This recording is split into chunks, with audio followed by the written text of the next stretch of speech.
सगुण भक्ति काव्य और निर्गुण भक्ति काव्य का विवेचन। हिंदी साहित्य के इतिहास में भक्ति काल 14वीं से 17वीं शताब्दी भक्तिभाव, आध्यात्मिक प्रेम, भक्ति दर्शन और जनजागरण का युग है।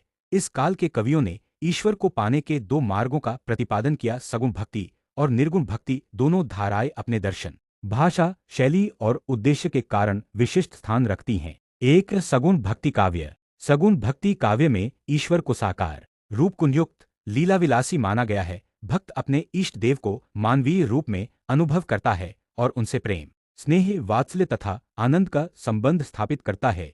इस धारा के दो प्रमुख केंद्र हैं, रामाश्रय और कृष्णाश्रय। एक राम भक्ति शाखा। तुलसीदास इस शाखा के सर्वोपरि कवि हैं। रामचरितमानस में उन्होंने राम को मर्यादा, नीति, धर्म और आदर्श का प्रतीक माना। इस काव्य में नीति प्रधानता, सादगी और लोक भाषा अवधि का सौंदर्य मिलता है। एक कृष्ण भक्ति शाखा।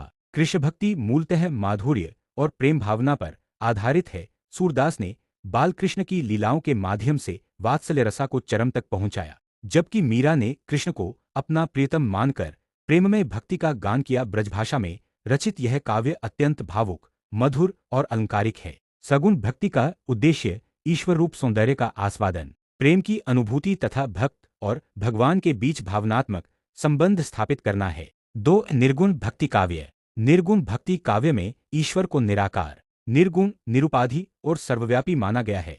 यह धारा दर्शन प्रधान और समाज सुधारक स्वरूप लिए हुए है।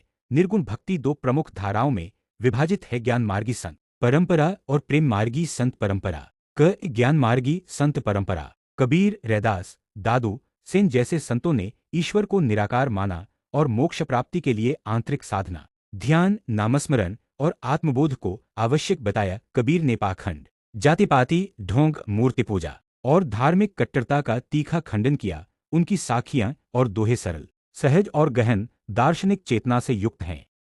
प्रेम मार्गी परंपरा। इस परंपरा के भक्त निराकार ईश्वर को प्रेम के माध्यम से प्राप्त करने की बात करते हैं। इनकी भाषा भावनात्मक होते हुए भी अति सरल है। निर्गुण काव्य का उद्देश्य आत्मा और परमात्मा की एकता, सांसारिक माया से मुक्ति तथा मानव समता पर बल देना है। दोनों धाराओं का तुलनात्मक महत्व। सगुण काव्य जहां ईश्वर के रूप, सौंदर्य और लीला का रसास्वादन कराता है, वहीं निर्गुण काव्य आत्मज्ञान, तर्क और सामाजिक चेतना को प्रतिष्ठित करता है। सगुण धारा में सौंदर्य, माधुर्य और काव्यगत अलंकारों का उत्कर्ष मिलता है, जबकि निर्गुण धारा सरल भाषा, सहज शैली और दार्शनिक गहराई के लिए प्रसिद्ध है। अंततो गत्वा कहा जा सकता है कि सगुण और निर्गुण दोनों ही हिंदी भक्ति काव्य की अमूल्य निधियां हैं। एक ओर जहां सगुण काव्य मानव हृदय को भावानंद से भर देता है, वहीं निर्गुण काव्य उसे सत्य की ओर अग्रसर करता है। दोनों धाराएं मिलकर भक्ति काल को हिंदी साहित्य का स्वर्णिम और सर्वोच्च युग बनाती हैं।